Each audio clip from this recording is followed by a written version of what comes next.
What could that alarm be? That bastard! He activated the emulators!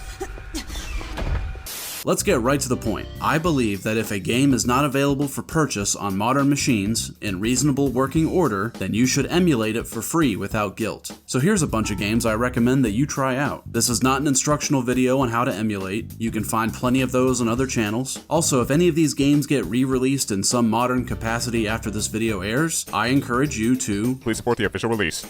It's why you won't see games like Metal Wolf Chaos or Scott Pilgrim in here. Those games can easily be purchased and played now. And thank God, because I did not want to go through the headache of trying to emulate Scott Pilgrim for this video.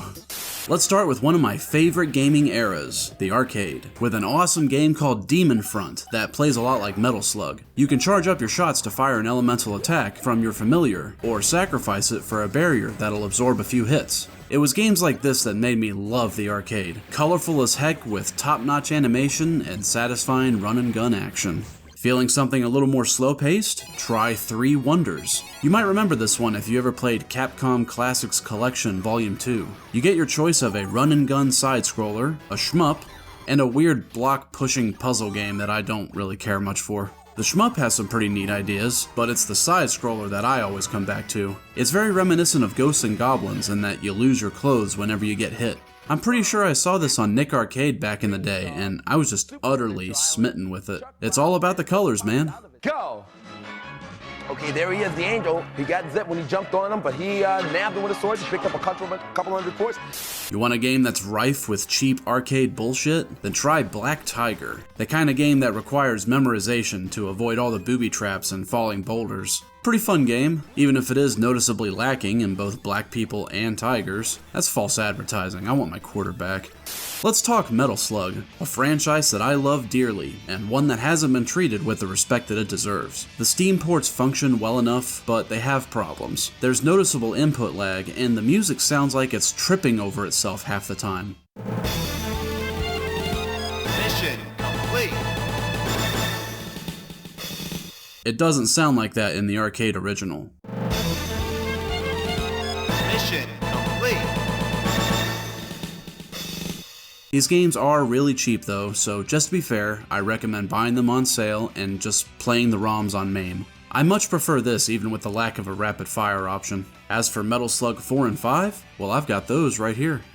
Man, you have no idea how much time I used to spend with this combo pack. How about some beat-em-ups, the quintessential arcade experience? Let me tell you right now, if you want an arcade beat-em-up, you download Alien vs. Predator first. Kind of a misnomer considering there's hundreds of aliens and at least 3 predators. This is one of the most badass beat-em-ups I've ever played. Your moveset is already impressive enough with stuff like uppercuts, flying jump kicks, desperation attacks, and recharging projectile attacks. But get your weapon knocked out of your hands and you get even more moves. And let me tell you, the first time I saw Lieutenant Kurosawa kick the head off an alien, I knew she was the girl for me. And of course, even a predator can't resist a good, health-restoring floor hamburger. See, this is why I hate corporate bullshit. This game will probably never be available outside of emulation because of copyright issues, and that's a damn shame. Just like it's a shame how an awesome game like Undercover Cops will likely never see the light of day again. There's only one character you should pick when playing this one: Construction Worker Girl. Rocking some sick denim with rolled up sleeves and work boots, plus she swings around steel beams and throws giant fish like it's nothing. What a woman.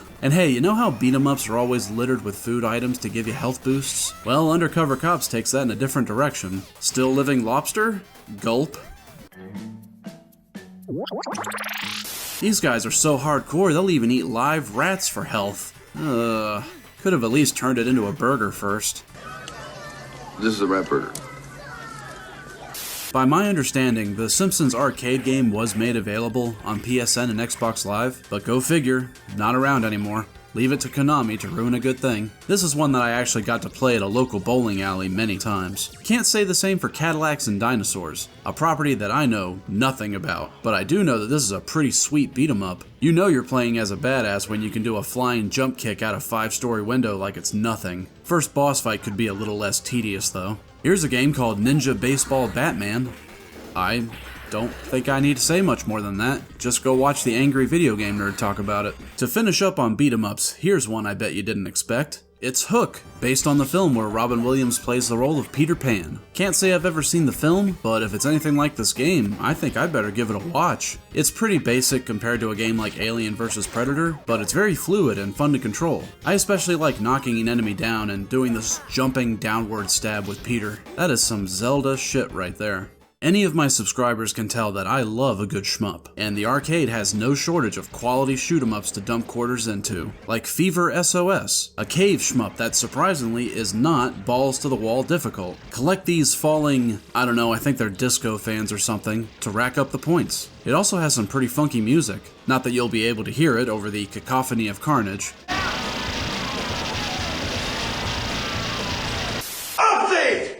Whoops. Turns out Fever SOS is available on PS4 and Xbox One in a much improved, updated form. I didn't notice when I checked because it's under a different name, Dangun Feveron. So how about we check out a different arcade shmup that I'm fairly certain is limited to the arcades for now. Batsugun is a superb shmup by Toplin, with some totally rad characters, dude. There's something about the size of the sprites and the really clean graphics that appeals to me. Plus it keeps power-ups relevant by slowly leveling up your character as you play. I highly recommend trying this one. Armed Police Batrider is pretty unique in that you play as a team of 3, switching to the next member once you lose a life. And don't forget about the memorable soundtrack with such classics as Let Ass Kick Together and Chop You. And lastly, we've got Boogie Wings by Data East, which, man, this sure is one unique shmup. Your starting plane gets a hook that can grab onto things and launch them with physics, which is already unique enough to base a whole game around, but it doesn't end there. If your ship gets destroyed, you'll start running around on foot and shooting at things with a pistol, and if you see a free vehicle, you can jump in and take control Metal Slug style. This is a shmup with a much higher skill ceiling than you'd usually expect from the genre. I'm really impressed. And just because I don't know where else to put this game, here's the arcade version of Michael Jackson's Moonwalker, the game that starts you off with this sound. Not a fantastic game, but using your sick moves to groove the enemies into submission never gets old.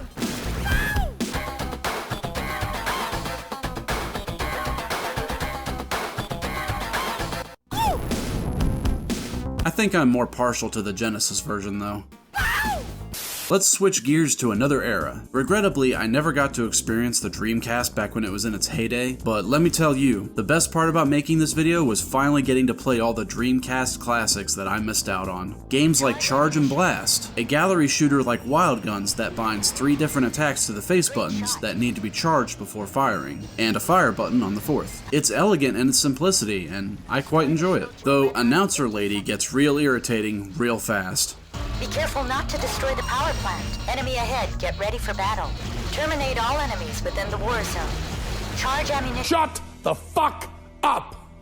Cannon Spike is a 3D run-and-gun that just begs for a twin-stick control style, but I looked up what the Dreamcast controller looked like, and yup, twin-stick was out of the question. Still plays well enough with a lock-on function. This game is most notable for featuring a bunch of Capcom characters to play as. Characters like Baby Bonnie Hood, Arthur, Cammy, and Mega Man. I don't remember Mega Man ever turning into Invincible Rolling Ball of Death. Think you've got the wrong blue character there. 18-wheeler. Aw man. Every time I'd go to the arcade at the mall as a kid, I would always play the same 3 games. Hydro Thunder, Jambo Safari, and this one. I don't know, I guess I just thought big rig trucks were cool as a kid. This isn't so much a racing game in that you're just trying to get your cargo to the goal before time runs out, busting up vans for a time bonus and competing with your rival for a better score. I always thought it was cool how if you drive behind another truck, you'll get a slipstream that'll speed you up. Plus I always thought it was funny how you travel from New York to southern Florida in just a couple minutes. Hey, it's arcade games, I ain't gotta explain shit. Hydro Thunder is one of my top 3 favorite racing games. It's not one of the most technical racers out there, but it has style. I actually bought Midway Arcade Classics on PS2 just for this game. Depending on which track you're on, if you know what you're doing, you can keep a boost going for almost the entire race. But you'll have to use the hidden shortcuts if you want to get first place. I had nearly flawless play on my run through Arctic Circle and still only got 3rd without shortcuts. Hey, come on over, have some fun with Crazy Taxi! I can give you one good reason to emulate the first Crazy Taxi despite it being available on Steam. I can't play much of it here for obvious reasons, but it's because the Steam version doesn't have the track that goes, "Yeah, yeah, yeah, yeah, yeah." Hey, if any of you know how to mod the Steam version to have the old soundtrack, let me know in the comments, won't you? Now, Crazy Taxi 2, this one just isn't available anywhere besides Dreamcast and PSP for whatever reason. I always wanted to play this because it gives you a jump, but playing it as an adult, doesn't really change the gameplay that much. Did you know there was a Crazy Taxi 3? Yeah, I was surprised too. The Dreamcast was also host to some pretty good shmups. Gigawing 1 and 2 are pretty solid, and Gunbird 2 is the only shmup that lets you play as Morrigan from Darkstalkers. Not sure why they needed to hide her on the character select screen though. And this bomb? Yeah, they knew what they were doing. By the way, I'm well aware that Gunbird 2 was ported to the Switch, but that version doesn't have Morrigan, which is enough reason for me to just stick with the Dreamcast port. I did make sure to buy it because, like I said, please support the official release. There's also Mars Matrix, but unfortunately the emulation on this one isn't great. Perhaps I'll try it on a different Dreamcast emulator sometime. Zombie Revenge is not a good game, but boy does it have some legendary voice acting. Here, take this! A man with golden eyes said to give it to you. Welcome to Power Stone Ward. Power Stone 1 and 2. These games are just good, dumb fun. Tons of interactables like melee weapons, flamethrowers, and three-way blasters, along with some really good character designs. I like Rouge a lot, but the booby tassels on her power form, they might be a bit much. I think I prefer the one-on-one combat of the original since it's much easier to follow. It's pretty easy to lose track of your character in the chaotic 4-player action of the sequel. Capcom needs to stop sleeping on this franchise and give it a revival. I would love to play some Power Stone 3 online with my Steam buddies. Also, did you know that Power Stone had an anime series? Man, Capcom loved giving their properties the anime treatment back in the day. Street Fighter, Darkstalkers, Devil May Cry, there were a ton.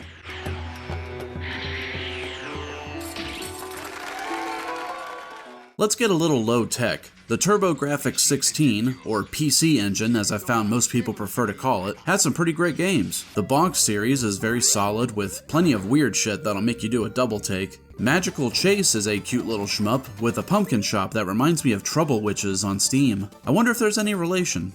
Wind! Water! Hey, where's Heart? Lords of Thunder is another great shmup that I found a pretty neat trick in. With the default key bindings on a DualShock 4 with this emulator, whenever I would press the face button to switch from 2-button mode to 6, it would throttle my speed, a feature that I very much prefer in my shmups. And lastly, we've got Jackie Chan's Action Kung Fu. This is a great game, but I don't prefer this version, mainly because the levels are more tedious and the enemy placement feels a bit cheaper. Plus the music sounds bizarrely like a cowboy western.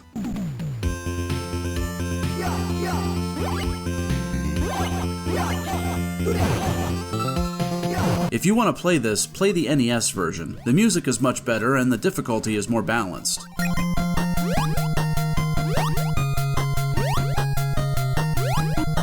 Though don't get me wrong, still pretty hard if you don't stay on your toes. You better be grateful whenever you kick a toad and it spits out a bowl of ramen for you. You eat that toad ramen like a real man. Speaking of NES, I have a few recommendations for you there. First, Dragon Spirit: The New Legend. Technically a sequel to the original that had been ported to like a dozen systems. You gotta worry about threats in both the air and on the ground, and the power-ups are really cool, like a temporary earthquake power-up and gaining multiple heads. Plus, the music in this NES version is excellent.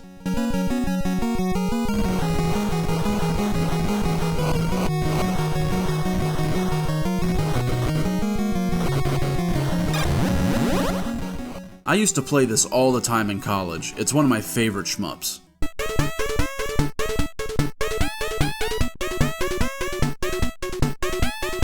Another excellent NES shmup with surprisingly good music is Gun Knack. I love this game. You get tons of options for power-ups, and it uses a clever system for bombs. Basically, you can either have lots of weak bombs with a cheap cost, or you can wait to collect the same letters to power up your bomb by up to 4 levels, though it will cost more charges when you use it. And if you think this game is too easy just because you can beat the first boss without moving,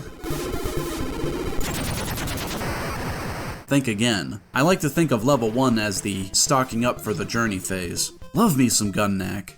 Remember that episode of Angry Video Game Nerd when he said that Castlevania 3 was the hardest in the NES trilogy? Well, that's certainly true if you're playing the American version. Download the Japanese version with a fan-made English patch if you want to be extra swanky, and you'll be amazed to see that it's actually a fun game and not bullshit difficult. I'm sure the ridiculous difficulty of the American version has something to do with the rental market. Can't beat the game in one day? Better pony up the dough and rent it for another. Also, here's Castlevania Skelly's Revenge.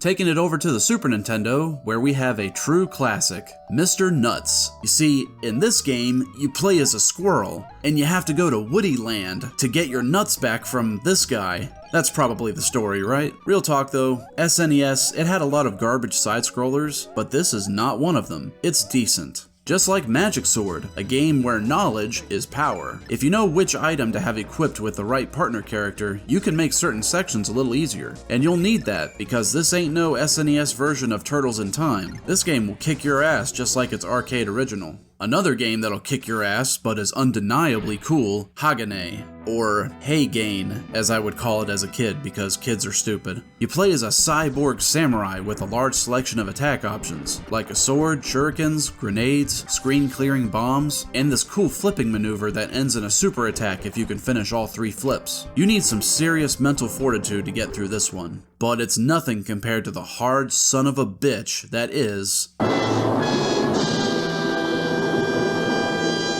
I loved the first ActRaiser as a kid. It's a legendary game, but this game can go fuck itself. It's impossible. And of course, it's not really impossible because you just know there's some guy on YouTube that does nothing but play ActRaiser 2 and can beat it without taking a single hit. Why am I recommending you play it? I don't know, I guess I'm just trying to spread the inferiority complex that it gave me. Update! Originally, I wasn't gonna bother putting the first ActRaiser on here because I assumed that such a legendary game would be on Nintendo's subscription service. Wow, how shocked I was to find out that it isn't. Nintendo, please get your shit together.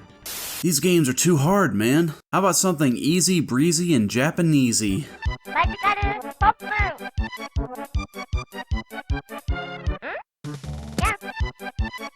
Magical Poppin' is... Magical Poppin' is a delightful little side-scrolling adventure that never came out in the States. You can attack up, sideways, and do a pogo attack straight out of DuckTales. You also build up a collection of spells that can be switched between at will. This is a great game, give it a shot. Zelda time. BS Zelda is a Super Nintendo remake of the original Legend of Zelda that was only playable through an add-on called the Satellaview. What else is there to say? It's Zelda All-Stars. I do get a kick out of how weak the item acquisition sound effect is. That's the sound effect that plays whenever you acquire a discarded toilet brush.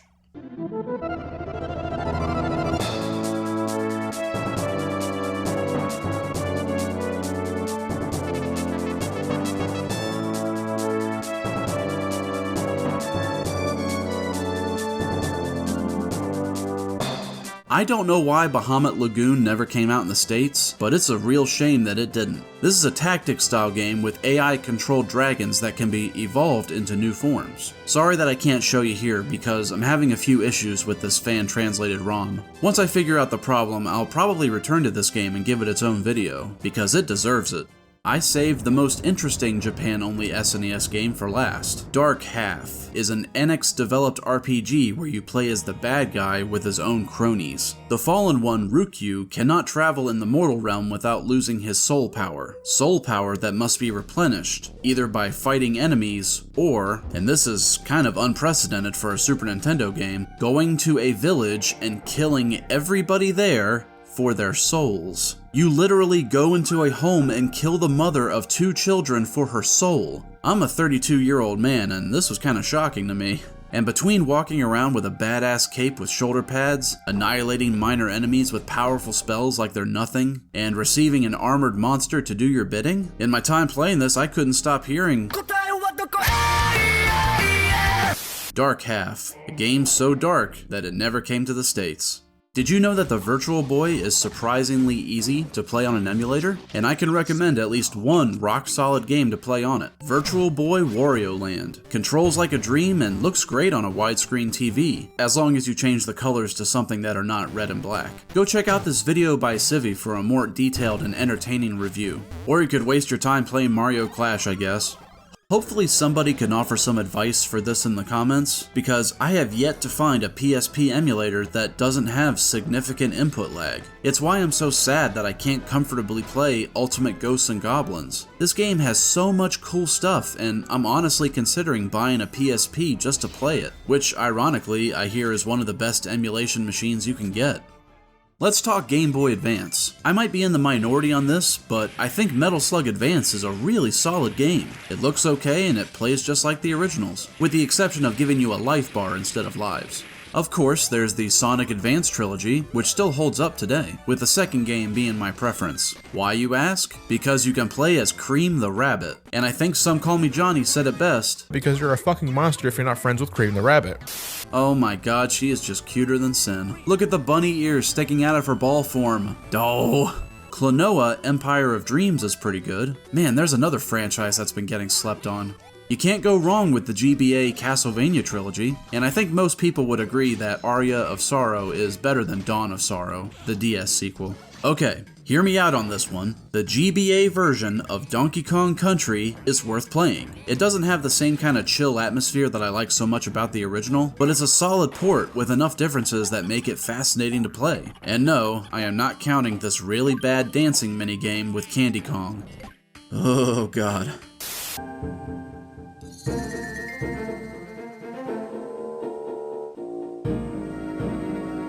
J.K. Rowling might be a TERF, but this game is pretty okay. If there's a franchise that was made for the turn-based RPG style, it was Harry Potter. I wish I could have gotten my hands on this back when I was big into the books. I would have loved it. And I used to play WarioWare Incorporated all the time, because it's a great pick up and play game once you get through the cinematics for each character. If you're unfamiliar, you play through a bunch of really quick mini games that give you only the most basic one-word instructions. My favorite are the 9-volt games, since they're all based on old Nintendo games like Balloon Fight and F-Zero. Out of all the GBA games I've talked about, I recommend this one the most. Oh my god, the GBA SP is out. Of course, we can't forget about The Legend of Zelda: The Minish Cap. It was developed by Capcom, so you know it's good. I've been having a blast playing through this one again lately. Once I got the cane that flips things over, I spent an hour just exploring Hyrule Town, literally high and low, finding all kinds of neat stuff. This could possibly be the best handheld Zelda experience you can get.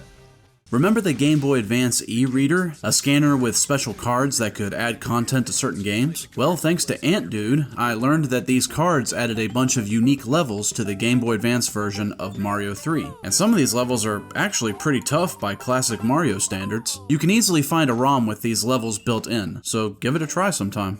Dragon Ball Advanced Adventure is a fluid and fun side-scrolling beat-em-up. It's a little surprising to see a Dragon Ball game on this advanced of a console, but I'm glad they did it, because you just know that if this was based on DBZ, then it'd be just the same old angry faces. This game isn't afraid to be lighthearted fun, and I appreciate that. Now, if you want a DBZ game, then I've got something real special for you. Moving over to the DS, we've got Dragon Ball Z Attack of the Saiyans, a DBZ turn-based RPG. The moment I knew the developers' hearts were in the right place was when I saw that Tien's Tri-Beam, or Kiko-Ho if you prefer, deals some damage to himself. That's attention to detail that you don't get from a developer that doesn't care. Monolith Soft did an excellent job here. I'm sure a bunch of you have a 3DS lying around forgotten, and you might prefer to buy a physical copy of this, but I wouldn't recommend it. It's pretty expensive. Due to copyright issues, there was just no way that Jump Ultimate Stars was going to come to America, which is a shame. There were fans that would have eaten this up back in the day. Not me though, because I don't recognize half these characters. Who's this guy? Isn't his name a Roku or something? You get to customize the bottom screen with your own comic tiles that do things like give you buffs, let you switch characters, or give you special attacks. Though they can look a little bit odd at times. I know this is Ginyu Bulma, but why does Trunks look like he has the eyebrows of a Super Saiyan 3? I know some people like the DS version of Mario 64, but I don't know man, it's not for me. Now Metal Slug 7, that's more my speed. The final numbered entry in the series, which makes me sad. I wouldn't say this is one of the better entries, but it's alright. Though, there is one thing. A glaring issue that blew my mind when I discovered it. The DS was one of the easiest consoles to play multiplayer with your friends. Metal Slug is a series that has always had multiplayer. Metal Slug 7 does not have multiplayer. Unacceptable! One last DS game, and one that I'm very fond of. Retro Game Challenge was a DS collection of retro-inspired games based on the Japanese TV series Game Center CX with Shinya Arino. することもなく突き進むと思いきやよしやろうデモ画面でした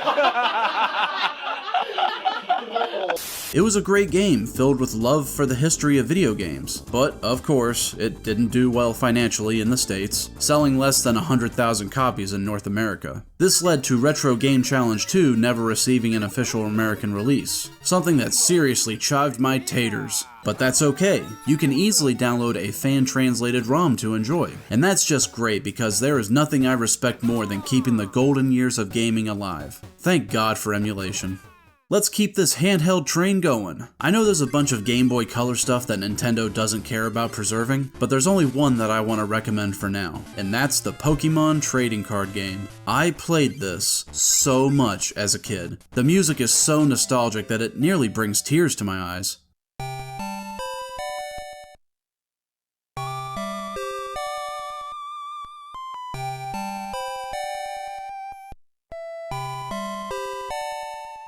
And despite the limitations of the Game Boy Color, it's an easy to understand and play recreation of the physical card game. If you have any connection to Pokemon or just want to play a solid card game, you gotta try this.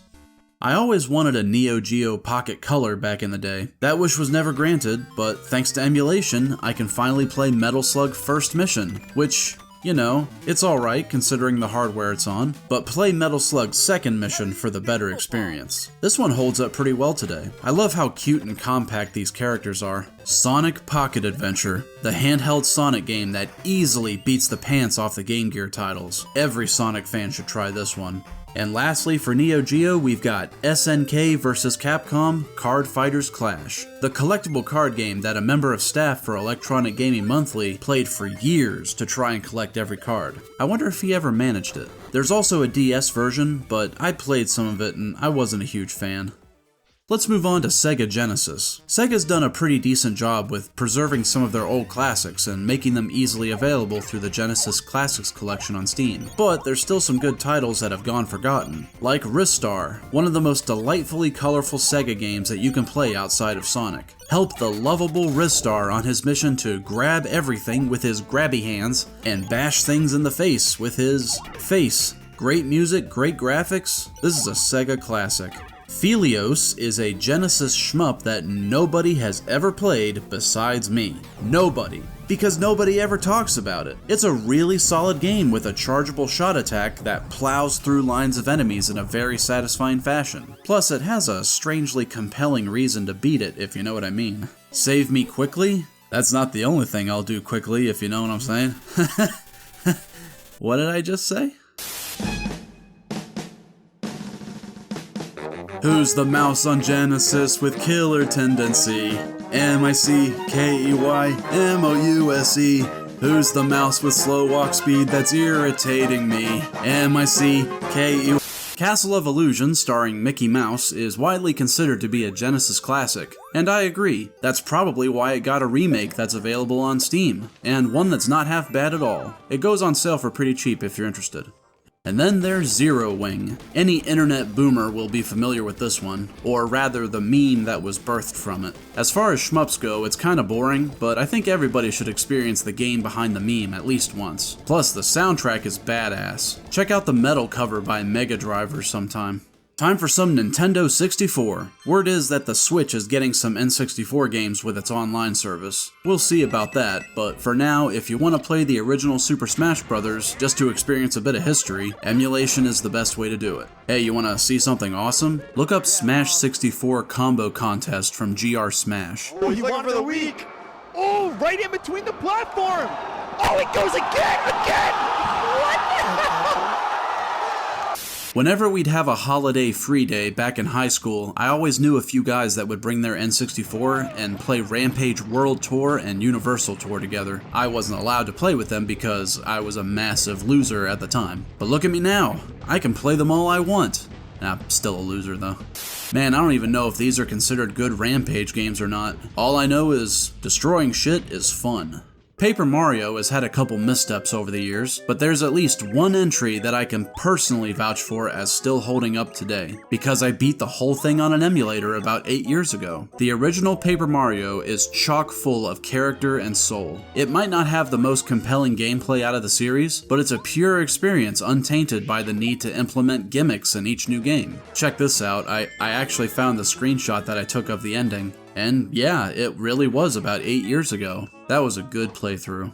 Let's finish this video up with a few games from the beloved PS1. Sexy Parodius is just like normal Parodius, except sexier? If you're really good, you can get some crazy power-ups by hitting these bells just the right number of times. I like how the bunny girl character whips out an umbrella when it starts raining. That's cute.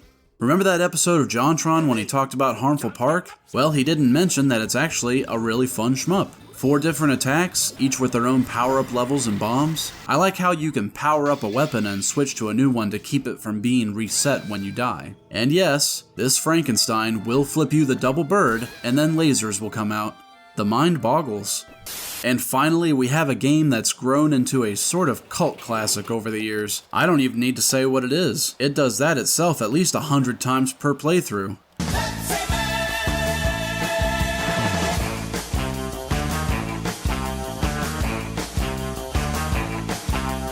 It does less than nothing to make me want to drink Pepsi, but let's keep it real. This is not a bad game. Now I just have one quick question.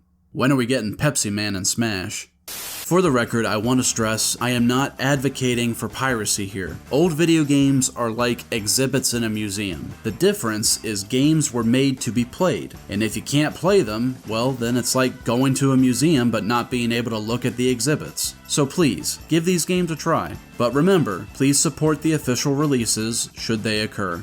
Thanks a lot for watching. Share this video around a bit to show your support for preserving video game history. Also, I really recommend subscribing, because in the process of making this video, I discovered a balls-to-the-wall boat racing sequel that you can bet I'll be talking about next. But until then, this is A Skeleton signing out.